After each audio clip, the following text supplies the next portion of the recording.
This episode is brought to you by LifeLock. With Cybersecurity Awareness Month winding down, LifeLock wants to remind you to update your software. These updates will patch up security issues that identity thieves can exploit to gain access to your personal info. For comprehensive identity theft protection, there's LifeLock. LifeLock alerts you to more uses of your personal info and fixes issues that arise. Protect your identity today with a 30-day free trial at LifeLock.com/podcast. Today on CityCast Philly, we know you know all about the presidential race. And if you've heard our show recently or just watched commercials while watching the Eagles or Abbott Elementary, you know about the U.S. Senate race for Pennsylvania between Bob Casey and Dave McCormick. But you may not know about 3 other statewide races in Pennsylvania. With our friends over at CityCast Pittsburgh, that's what we're talking about today. It's Friday, October 25th. I'm Trenae Nuri, and here's what Philly's talking about.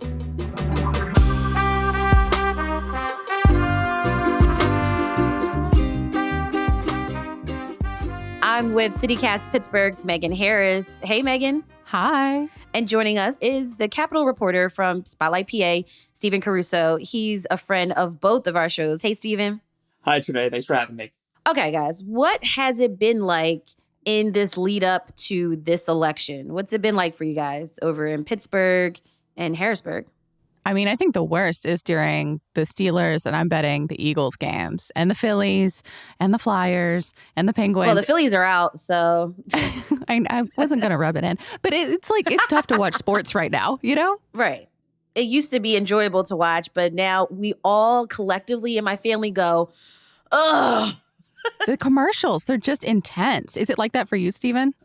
Yeah. I mean, I think this is a universal Pennsylvanian experience. I like to go out. I try to shadow campaigns when they go door knocking just to hear from voters, mano a mano. And that this is a universal Pennsylvania experience. Like, this state doesn't share a lot. Erie is different from Scranton, is different from Philly, is different from Chambersburg.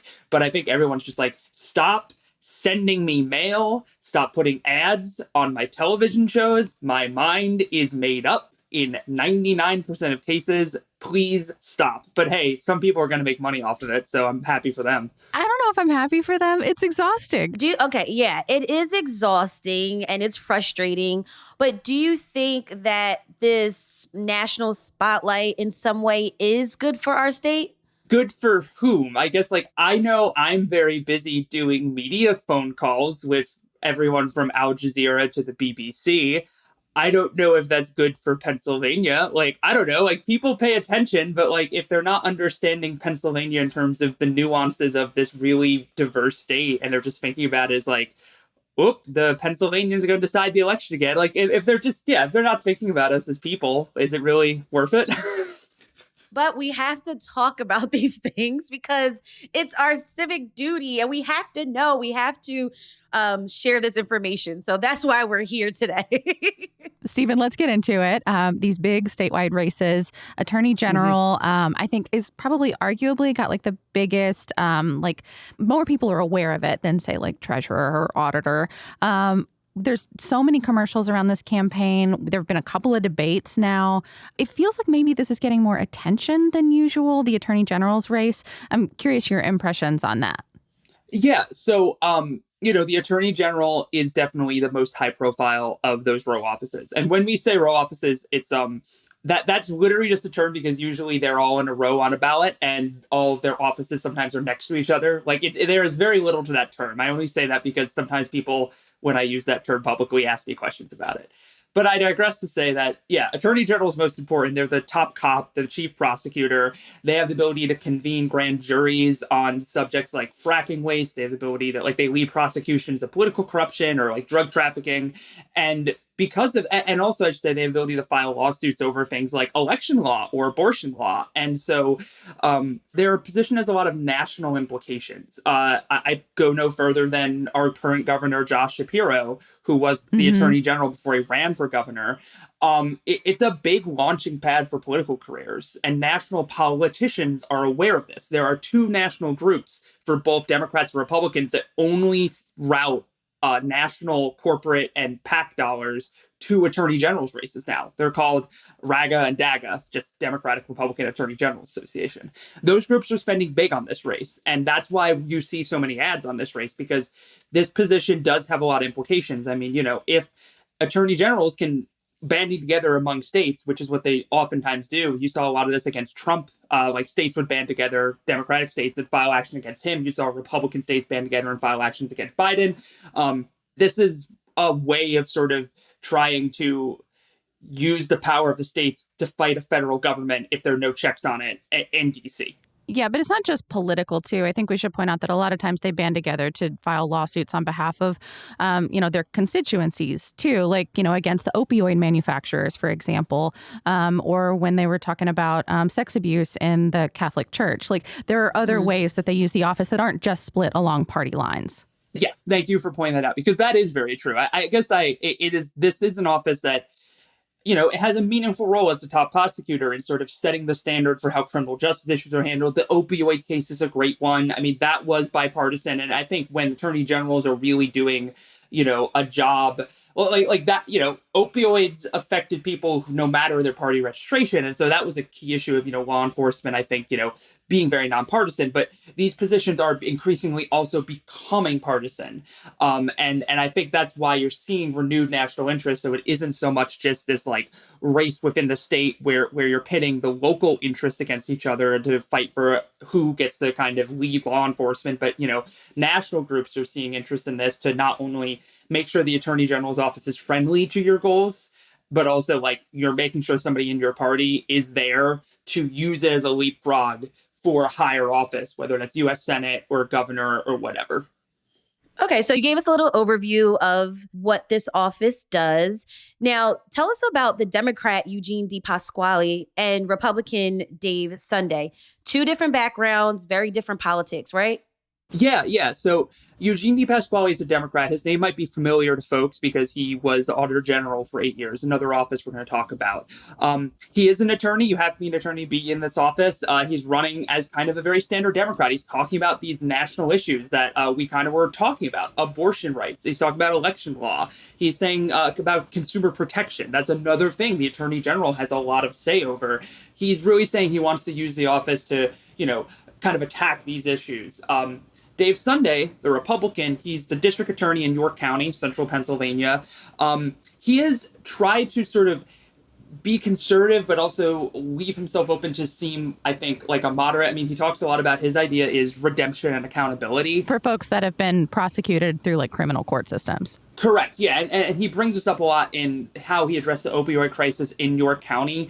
He was a prosecutor within the office before he ran to be district attorney. And, he brings up this idea that, he wants to provide as many avenues out of the criminal justice system, the people who are willing to be rehabilitated, as accountability for folks if they refuse to take that within the criminal justice system through jail time or what have you. And he's pointed to some decent results in terms of overdose reductions and within the county, as well as a reduction in gun violence. Stephen, I've been really struck by listening to these two candidates talk, like just how much Dave Sunday, the Republican, keeps hammering about his own experience as a prosecutor through criminal courts and being a district attorney, and how like he just keeps saying like, and Eugene DePasquale has never done this. He's never done this. He's never done this. He's a career politician. I don't know. Maybe I'm just looking at this through a weird lens, but I've only really ever thought of the attorney general as a bureaucrat. Like, I don't think of this as being like a courtroom job, but maybe I've got it all wrong. I think this is a normal criticism for pretty much all of these offices we're going to talk about, is this idea of like, is their job to be an expert, someone who has all the qualifications to do the job in the description themselves, or to lead an office full of experts like attorneys and auditors and financial planners who then will take policy from the top from somebody who has ideas on how to use this office and implement it. Yeah, actually, here's what they had to say in the debate. We'll hear from Sunday first, followed by DePasquale. Only one person standing here has ever been a prosecutor. Only one person standing here has ever been in front of a jury. Only one person standing here has ever conducted a criminal investigation. The Attorney General is Pennsylvania's top law enforcement officer that oversees hundreds of prosecutors that conduct criminal investigations. And that's what I'm here, and that's why I'm running for Attorney General. I'm the only one that's run a complicated statewide agency. That's the type of leadership we'll need on day one. And that's why, particularly on my work on protecting children and cracking down on the untested rape kits, is why law enforcement has also endorsed me. So like to Sunday's point, look, I don't think Josh Shapiro appeared in many courtrooms as Attorney General either. And I think that's really just up to voters to decide. How important is that for you? Do you prefer someone who has a broad vision for the office, even if they can't totally implement it? Or do you want someone who really is a nuts and bolts specialist and like understands the law and understands like how to, get results, even if it's a small thing or a less ambitious sounding thing? Yeah, I think I'd always thought of like these row offices, but also like even our governor as like sort of like glorified project managers. Like they're politicians, but mostly they're directing people. I don't know. What's also interesting about this job is that 2 of the last 3 governors were attorneys general. And you mentioned True. this earlier, Stephen, that the AG role is a launching pad for something even bigger. Do any of these candidates have bigger ambitions?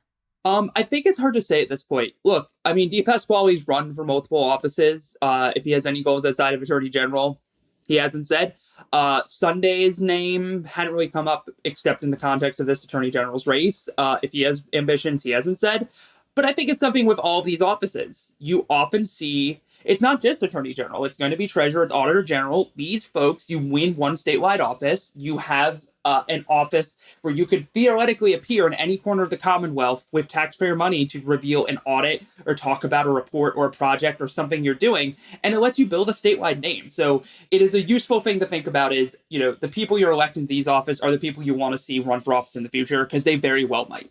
Well, and I think one of the biggest differences maybe in terms of platform for these 2 candidates has been their what they've said about abortion. So both of them have made statements about like, I will uphold the letter of the law in Pennsylvania. Whatever the law is what I will do, except for abortion. So right now, Pennsylvania, you can get an abortion, medical or voluntary, through 24 weeks. There is no ban, but a big part of the election has been talking about Project 2025 and this commitment to enforcing a nationwide ban. Dave Sunday has said that he would uphold the letter of the law. No ban is coming, but did not answer whether he would ever prosecute anybody, at least on the debate stage. In Pennsylvania, abortion is legal through the end of the 6th month of pregnancy. And after that, there's exceptions for rape, incest, and life of the mother. That's the law in Pennsylvania. That's been the law here for over 40 years. I was like 6 when that law was passed.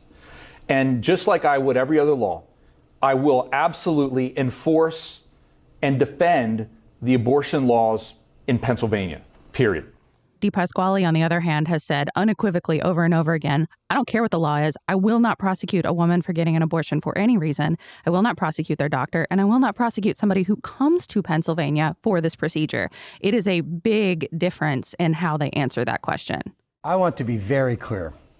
I will never prosecute a woman or a doctor that performs an abortion. If you want someone that's going to put a woman in jail that has an abortion, you're going to need another attorney general, because it's not going to be me. Yeah, and if I will, I think this is where a lot of it comes down to. Republicans know abortion is an issue that doesn't always look good for them. And I'm just not trying to sound blasé with that, but it's an issue that's really motivated, particularly, I think, a lot of women to come out and vote in this election and in 2022. To Sunday's answer, I've talked to his campaign and I've read his answer, and also a lot of his answer on that kind of is very dependent on the legislature. And he really kind of leans on, I'm going to enforce the law as written. And right now, as you noted, it is legal for women to get an abortion in Pennsylvania up to 24 weeks.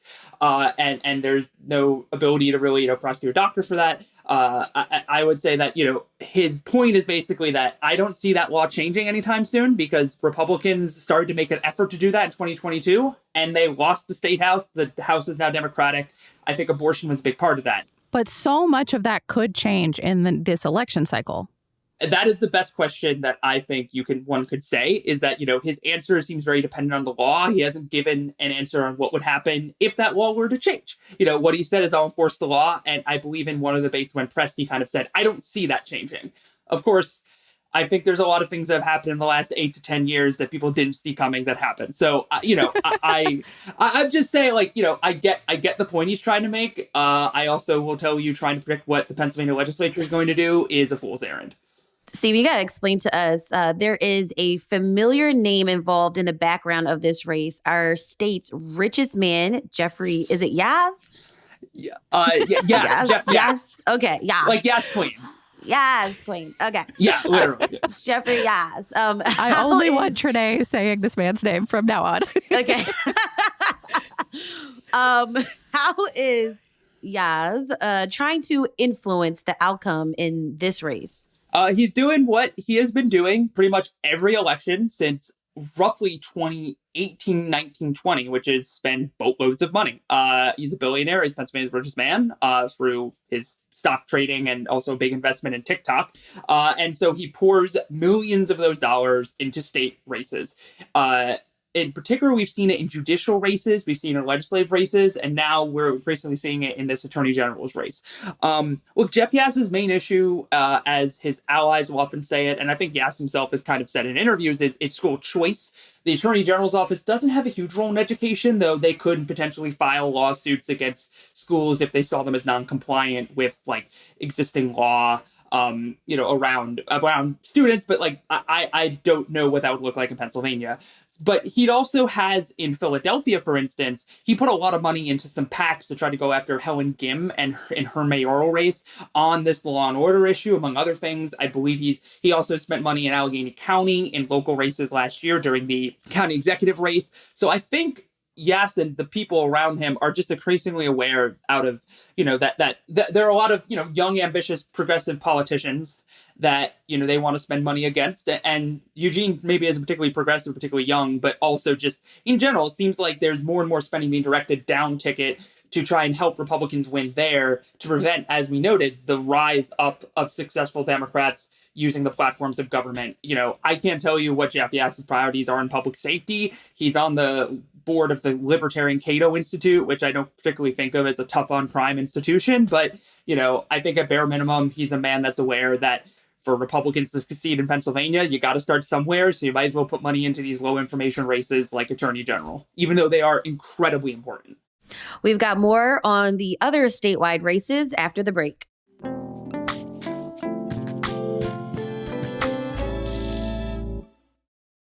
So let's move on to the next position, Auditor General, which was actually Eugene DePasquale's old job. What does this person do and who is running?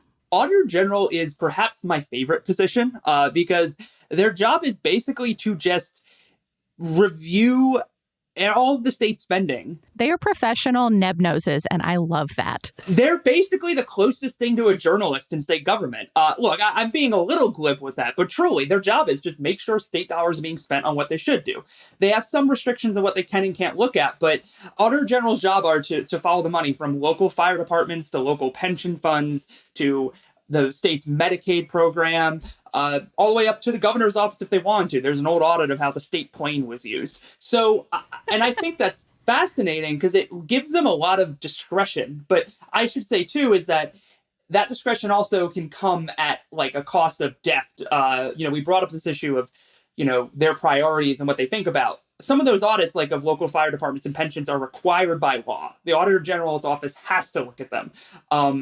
The fun stuff, like, say, how the state plane is being used, that's what they're supposed to do kind of on their own time once they've eaten their vegetables, so to speak, of the pensions and the fire departments and whatnot.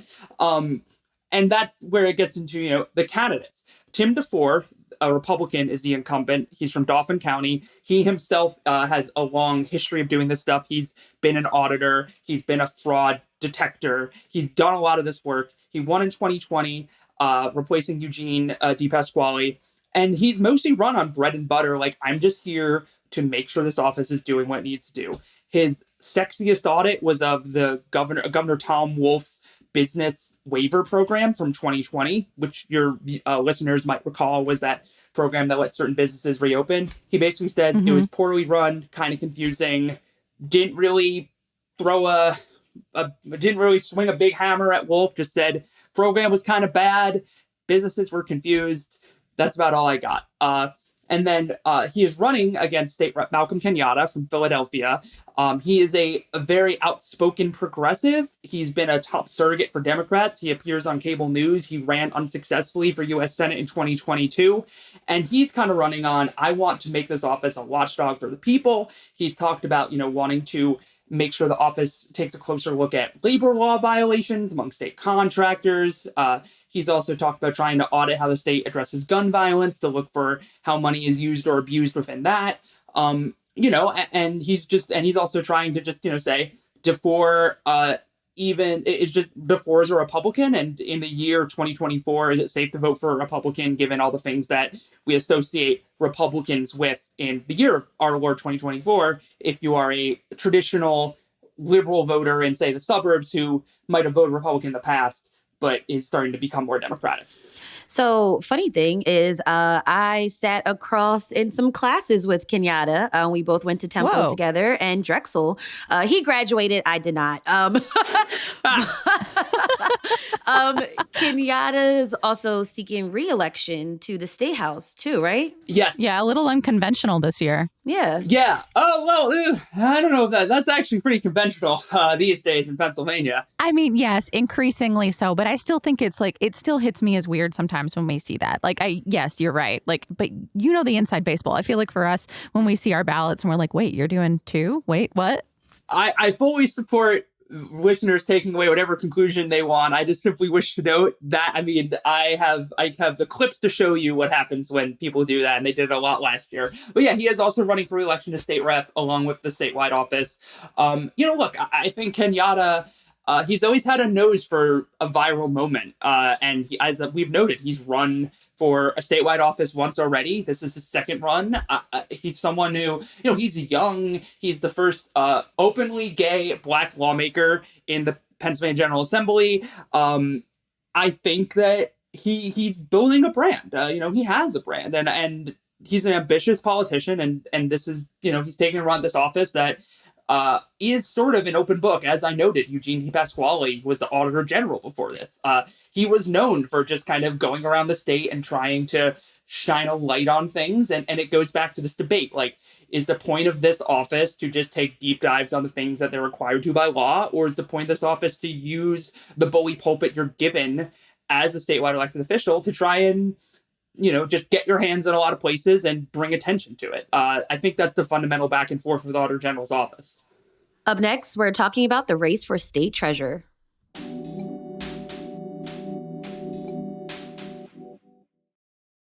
So the state treasurer's race features two women, Democratic challenger Erin McClellan and Republican incumbent Stacey Garrity.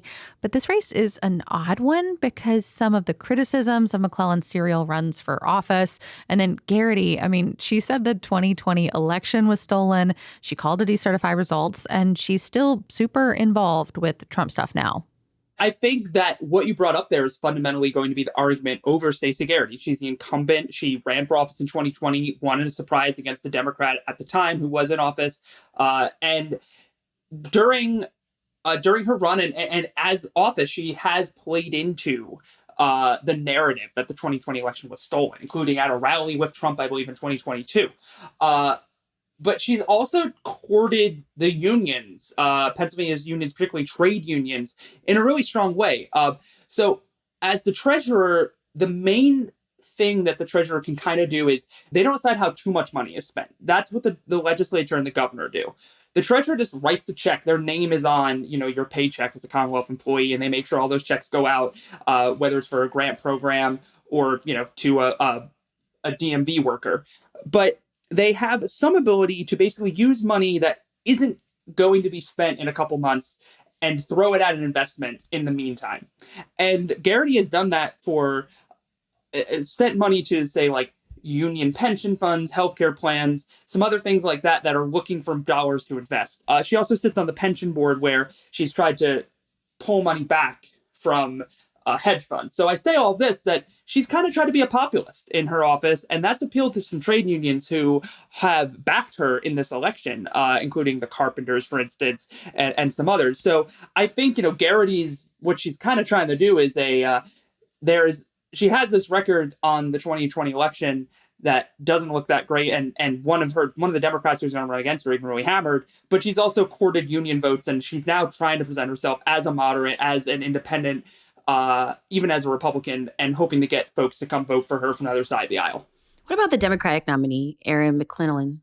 I think McClellan is also what plays into this contrast that Garrity's doing. So Erin McClellan is a perennial candidate from Western Pennsylvania, from Allegheny County. She's run for office a few times and lost. She went into this primary and she won at a huge surprise against the favored party-endorsed candidate, State Rep Ryan Bizzarro of Erie.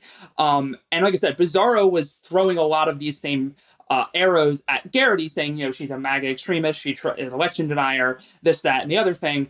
And McClellan still won in this low information race, pretty handily, I should say.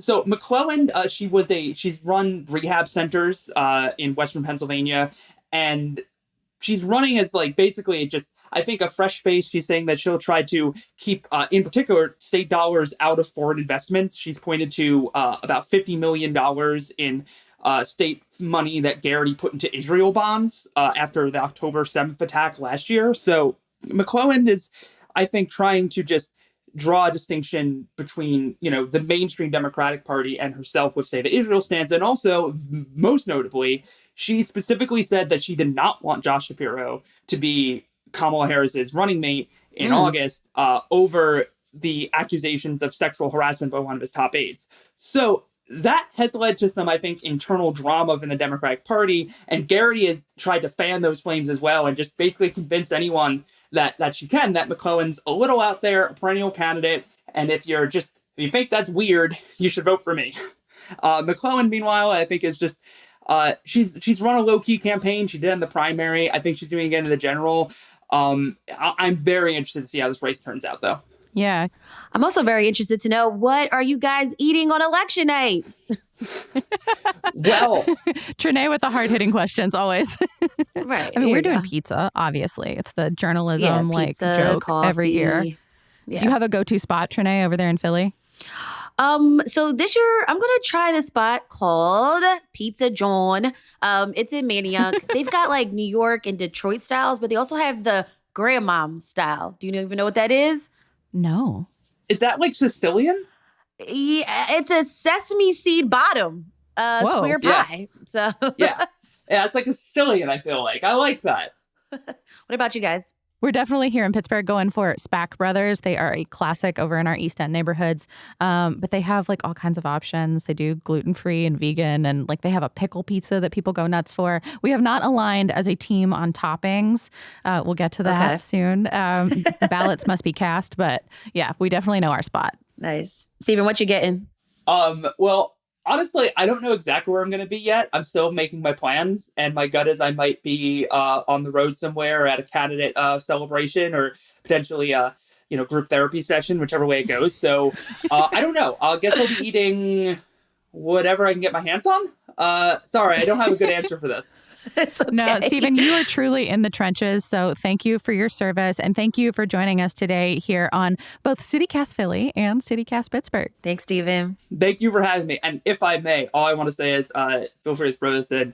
If any of your viewers found me yapping to be too hard to follow, you can go to spotlightpa.org and find voter guides for all three of these races that go over the candidates, their qualifications, the offices, and some key positions. We also have quizzes for all of the offices. If you don't want to have to read things, just want to click through and select the things that match your position best. So go to spotlightpa.org. I know my yapping is hard to follow. It's not hard to follow. We fully endorse your work over there. Y'all are doing amazing work with the voter guides. Please keep it up, and thank you so much. Yes, thank you. Thank you.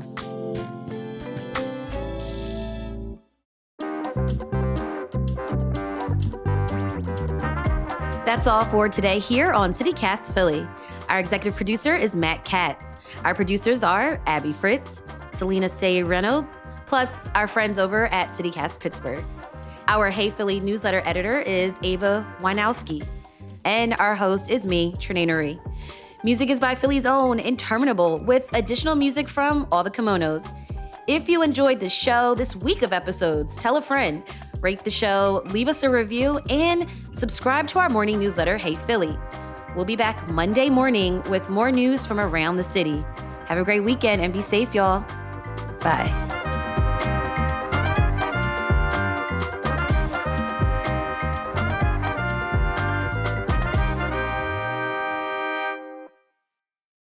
So is this cities cast or city cast? Which one is it? Ooh, that's a good question. Like attorneys general, it should be cities cast, in my opinion. I mean, you've cast a ballot now. That's fine. I'm down.